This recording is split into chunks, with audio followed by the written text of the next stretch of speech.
Hey everyone, my name is Kabi, and today we are going to watch the game between the two dark players. In the bottom right appears Asiri. He is the red player, the dark of the red color, and in the top left corner appears player number 2027.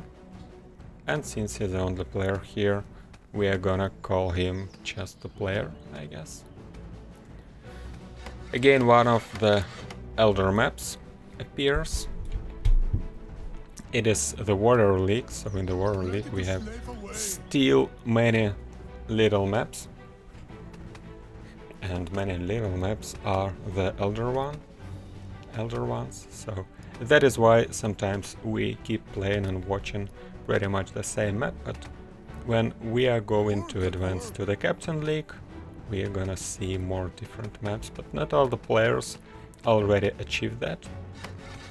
And this is why in the videos we keep watching the smaller maps.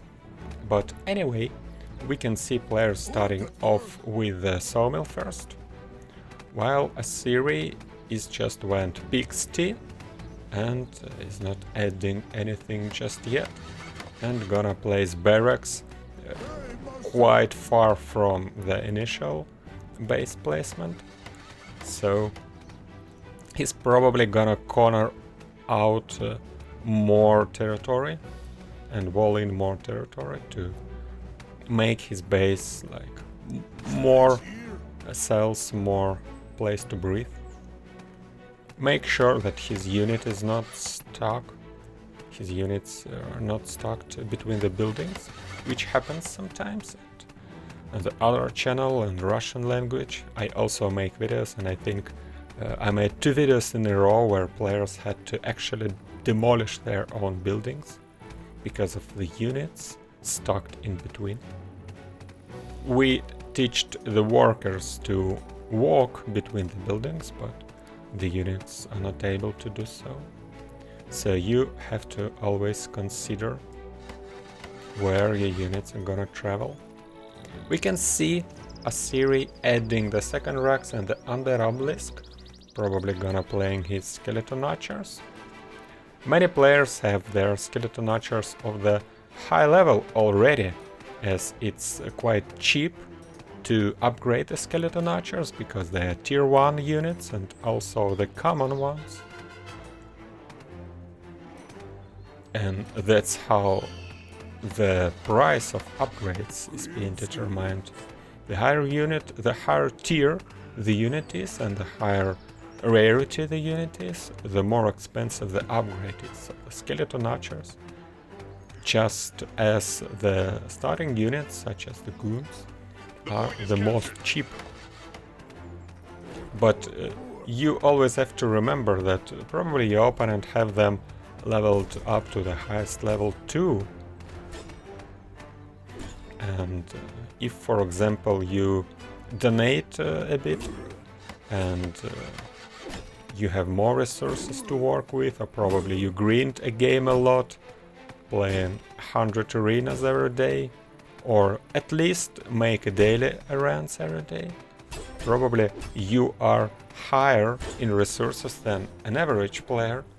And that means that you might have something expensive of the higher level, such as the heroes. For example, the Eater, which is a hero, but also an epic rarity hero, and it is expensive to upgrade him because of that. And you may have him of the higher level, but the skeleton archers will actually be the top level for every single player in the game. So the skeleton archer is a great unit for someone who don't have many resources, who don't donate, who don't make too many boring daily errands, and just play the game casually sometimes. They probably wanna rely on the cheap units like that.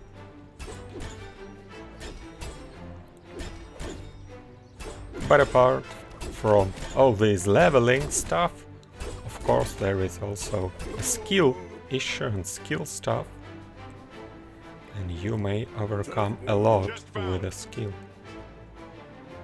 Not everything, but quite a bit. So we can see how the players trade these chests. One take one and the other take the other. And then the players gonna switch for the Vag Riders for a bit. And what about a Siri? He also built one Varg Rider, and then he also added the Chieftain, and so does the player. So actually both the opponents play pretty much the same stuff. It is interesting how Assyria is actually not making any kind of a wall-in, so he might be quite vulnerable against the Varg Riders. So if those folks are gonna rally into the worker line, Assyria might be in a heap of trouble. But the blue player is not gonna do so right now. And in the meantime, the guy is fighting for the watchtowers.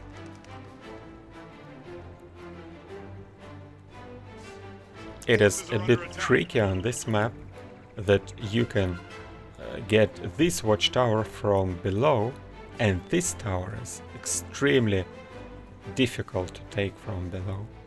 There is only one little cell which allows you to do so. Probably we should figure out it somehow, honestly.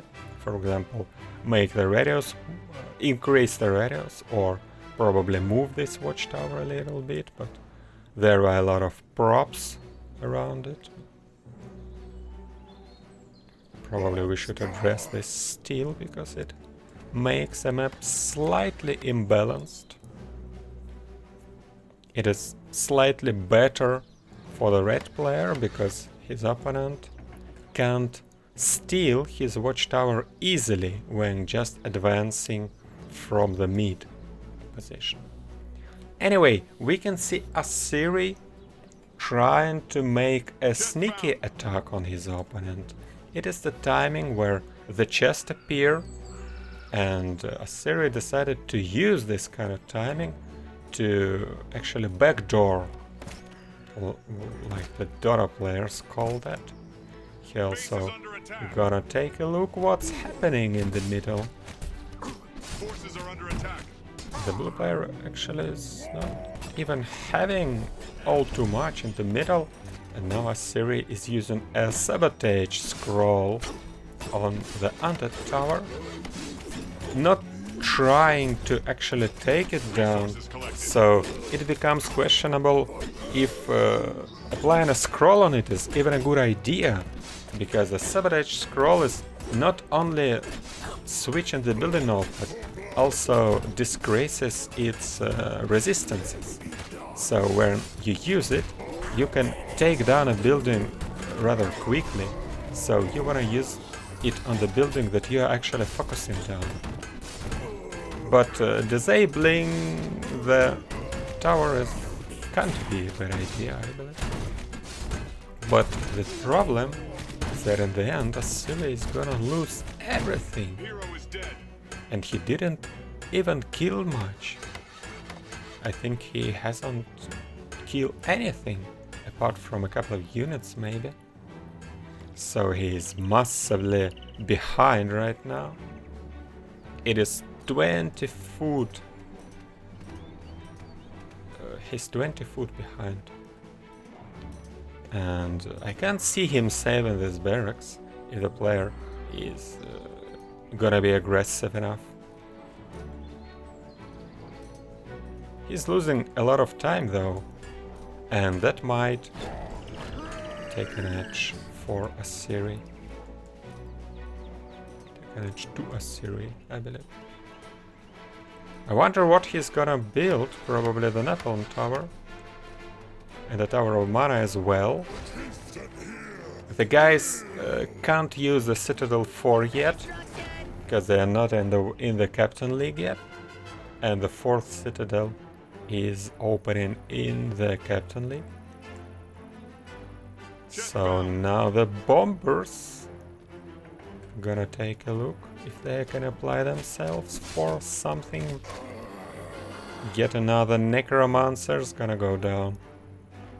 I would love to see a Siri advancing on the bottom chest, but for that he would need a map hack, because he can't tell that enemy is not going to take it.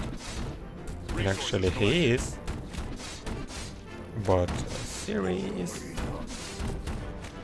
actually engaging at a great fight for him, because without all those War Riders and this one too, player can't really fight those units. And here is a slight mistake out of player. He probably didn't use a patrol command on this War Rider, which resulted this War Rider not taking a chest, just coming back casually. Well, by selecting all the units pretty much. And Asiri now decided to use the bombers in the counter attack. In the meantime, player is adding some aeronauts, which might be a great idea, because his opponent is heavily relying on the War Riders. Workshop is not vulnerable too much, and durable enough to survive the two bombers. Not all the players actually level up their buildings, so it may be different when you're trying to take down the building from one player or from another.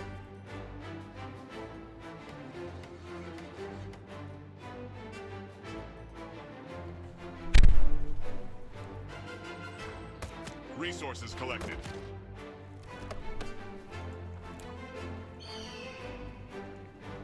Aeronaut can't really fight the 4 skeleton archers.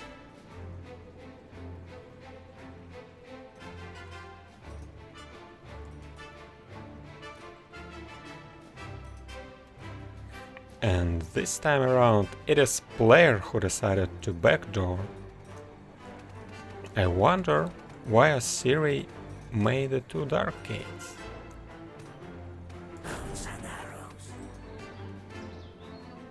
Probably he's gonna use the zombies to counter the War Riders. It is the only idea I have. Well, if he actually have the Venom Speechers, it can always be the great idea, but he's not even leveling up the Under Obelisk. And neither he levels up the Dark Gates, so I wonder if Mass Necromancers can ever be a good pick. Nobody ever did Mass Necromancers before, but now I can imagine them being effective enough after the balance patch. War Riders try to engage on the worker line, but too many red War Riders approached, so in the end all the blue died. So we can see in this game how backdoor actually is not working. And it is something that the strong players mention a lot, like harassment in this game is not really working. Players usually refer this as a bad thing for a game. Honestly, I'm not too sure that it is really a bad thing, because from one perspective, obviously harass is a strong tool for a good player to capitalize on their skill. But at the same time, it is very stressful for any player, where worker line is always vulnerable to this kind of attacks. So in our game, it is not this stressful. Of course, you can tell like the competitive PvP must be stressful, but it is just how the previous PvP worked. I'm not sure if this is the rule. So our game right now, obviously, mostly is about picking the correct army composition, rather than trying to always harass, always destroy the worker lines. Interestingly, Just found. the blue player actually has a lot of necromancers too. Alright, so this is the reason why the red player and the blue player too decided to go the bottom left, because there appears a summoning stone. It seems that the rock elemental, mountain elemental we call it, alright, is gonna fight for the red dark player this time around. Collected. A lot of skeleton pop up from both sides. Necromancers don't care whose skeleton it was prior to the dying. A girl, a boy, a red, a blue. Necromancy does not care. A wolf, an orc, human. Only the undead is something that is not suitable. This is why you don't really wanna play necromancers against the undead player. And in case, for some reason, your opponent has a lot of necromancers, you might consider going mass undead from that point. Or as well the mass mech units. Forces are under attack. What can be mech units here? Under attack. It is aeronauts and catapults. Nobody go catapults so far. Well, actually, I think catapults are quite strong currently. And the blue player has a lot of trouble with killing this elemental with the sheer skeleton archers. And the reason for that, because the mountain elemental has the strong resist against the pierce damage right now.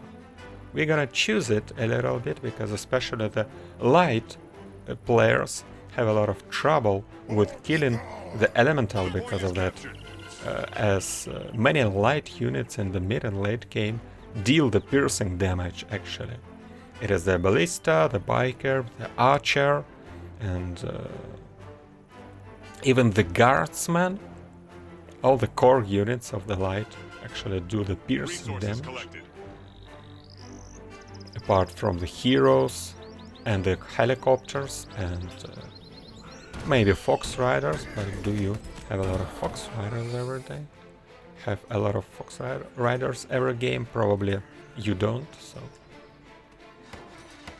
we gotta choose it. But when this battle was played, the elemental still had a lot of piercing resist.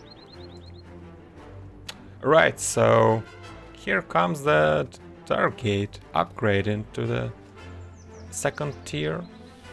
And the same thing Asiri does.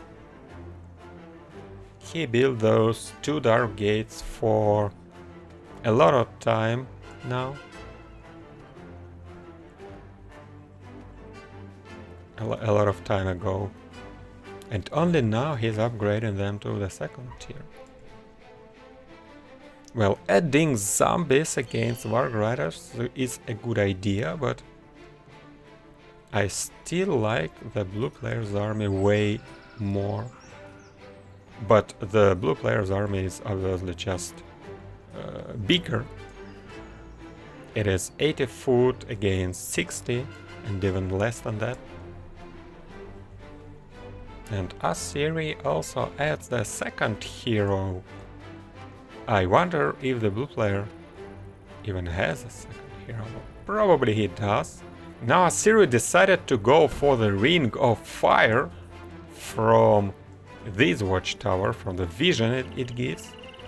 So a lot of units of the blue player are actually very exposed now. So even though the red player's army is not that big, he might still try to probably have a good engagement. And the other unit he adds is actually an Axe Master.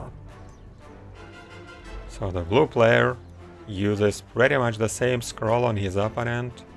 Those skeleton archers are now low HP too, and I'm not really a big fan of such a flanking with the alchemist, because the alchemist is rather a vulnerable guy, and Would be way better if he had the puddle, but he does not. The chest appear in the meantime, nobody cares. It seems that Assyri is rolling a couple of these units there. And now the puddle comes into play, but Alchemist is trying to retreat. Assyri is using his regeneration scroll, not really hitting the jugs with it, and the puddle is not being used for any kind of healing, and rather than that, Alchemist decided to actually pull back. And he's not healing. Or does he? Resources collected. Probably he does. No, that was the plus from the unit. So the regeneration scroll did not hit the Alchemist himself. So the Alchemist is gonna go down very quickly now. Hero was killed. That was not a good call out of Assyri, but at the same time, along with the Ring of Fire, he's gonna take a couple of units quickly, using the active ability of the Chieftain. That was a good minute of the tactical decisions out of Assyri. He does not have too many advantage in terms of food right now, but he can take down a couple of buildings, and probably he can capitalize of having just more units in this place. It may work as a critical mass for a bit. The blue player does add a Tower of the Dark Magic. Assyri focuses it down quickly, losing the units in the process, but obviously the tower is quite expensive. Assyri uses the Sharp Thorns. He didn't recapture the mana well, by the way. So it still belongs to the blue player. Chieftain uses an active ability, kills one more Varg Rider. And I'm not sure if this zombie should really engage into anything, but capturing the mana well could be a good idea still. Chest found. The summoning stone appeared. Yep, and now the summoning stone in the bottom part of the map, and nobody is there in time. I think we are safe to say that many of our players are still not familiar enough with the summoning stone, so many players still don't realize how you are really supposed to play objects like this. So they don't really build up their timings and their tactics to be able to take a summoning stone when you need it. So they just fight. And pretty much like in the MOBA games, when people just fight each other, champions or heroes just keep fighting each other, but if you watch the professional players, you would discover that they don't just fight each other, they always also put the lines and make sure the creeps are where they had to be on the particular timing, on the vision is set up and stuff like that. Many things to be arranged that you actually use the timings, that you are gonna have your power spikes and stuff like this. Here your power spike is obviously the elemental. And the players just casually fight, and then all of a sudden elemental appears and nobody even have units to take it. But we will learn. It is not that far in the game now. We've added it, I believe, like 3 weeks ago. So, yet the blue player has the Venom Speeders. Siri currently is, I'd say he's fine, but he did not kill too many buildings with this elemental, and he also must be cautious, must be aware of those Venom Speeders. But wasn't it a Dark Gate? Yeah, probably the second Dark Gate is a building that's been killed. Then it's a good pick, actually, because the blue player is not able to reinforce with the Venom Spitters, and Asiri decided to go for the second phase. I believe that having this mana well captured is making it look like he's in the massive advantage right now.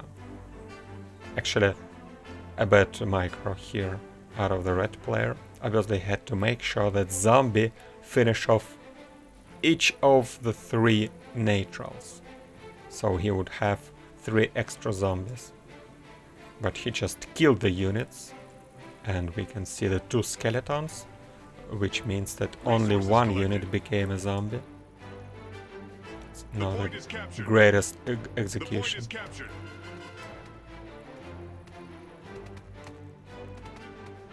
The workshop has been also killed, it seems. So the blue player has to rebuild it. Oh, actually it is workshop 2. And it is Totem of Orcs 2. Which means that the blue player's probably gonna add the catapults. Or the drills, if you have the drills already. We can't tell.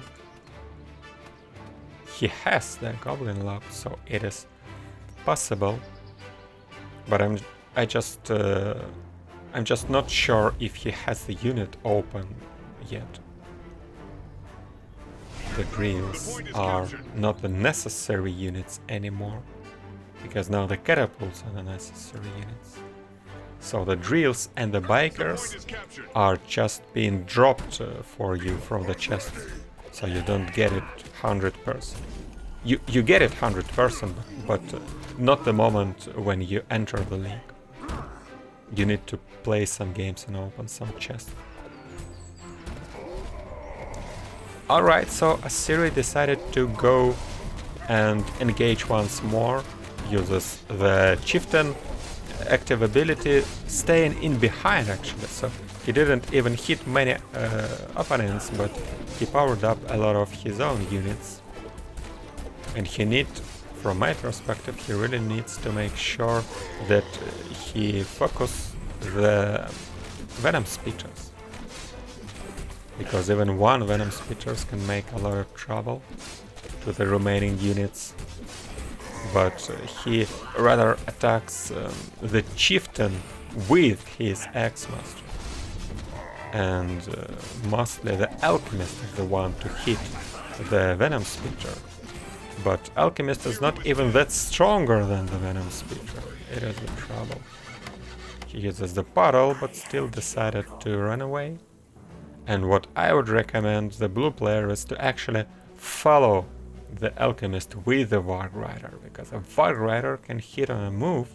So if the blue player would move the Varg Rider along with the Alchemist would receive a lot of additional damage. Or he would have stopped and fight this Varg Rider. But for this, the blue player could also send the Skeleton Archers with just a move something here, which would not let the Alchemist to stop. That would be an interesting tactical decision. But the blue player missed that opportunity, so all he did is he just recaptured the mana well. I would probably do it with a worker if I was him, because he has a 6k wood, so he can really sacrifice a couple of workers, or at least the worker time is not something crucial for him. Alright, next elemental is coming up, and it seems like this guy is gonna pop up in the bottom part of the map once again. But this time around the blue player has the catapults. And it also seems to me that the guy is not even try to move out. I believe that this Axe-Masters is being stocked in the base. Issue that I mentioned previously, he can't leave. So the player has either to demolish the slingshot or deal with the Axe-Masters, the X-Master that became Summoning stone appeared. another tower in the base, The point is captured. like the Brood War players used to say when they're dragoons, Resources or the collected. Protoss players used to be stuck between the gateways. That happened every time, even with the professional players. So they went like, all right, it seems that I have another photon cannon. Resources collected. Many years passed since those days. Alright, we are gonna see how the catapults are gonna deal with the elemental, or are they? But right now they are being rallied somewhere way back. I'm not sure what is happening. One catapult is not even striking. Well, with a micro like this, out of the blue player, it seems to me like Assyria is just gonna win the game right here, right now, because he has a perfect engagement, and in the meantime catapults are not doing shit. They were just idling for a good minute when this fight just started. All the other units died. Now catapults are trying to do something. It seems that the blue player just misclicked, or I'm not sure why it happened, but that was just the worst call possible. And this is how, with one massive strike, Assyria ends this game. And this time around he prepared and executed the engagement in a really convenient fashion. Under attack. By the way, he started adding the Venom Speeders. They are not units that bring him the victory, rather the two heroes and the X-Masters and the graded engagement, and then, to be fair, also the enemies positioning and the decision with the catapults. Here we see a couple of towers walled in, so the elemental can't get to them, close to them, but as I always say, I don't really see how this is an issue, because an elemental still receive a lot of damage instead of units, and if you place the towers like this, they actually don't even participate in the fights, because you saw how the fight here was ended, and those towers were none of helpful, because they can't reach, they are way too back. And if you defend with the towers like this, you probably already lost the game. At least it happened in this game, so I'm not sure it is a great idea to try to trick the elemental like this, but we are gonna fix it anyway in the further updates. And for this video I'm gonna wrap it up. I believe the game is done, so thank you guys for watching. Make sure to sub to the channel so that you don't miss the further videos. And that's it for today. My name is Kabi, and I'll see you next time. Bye bye.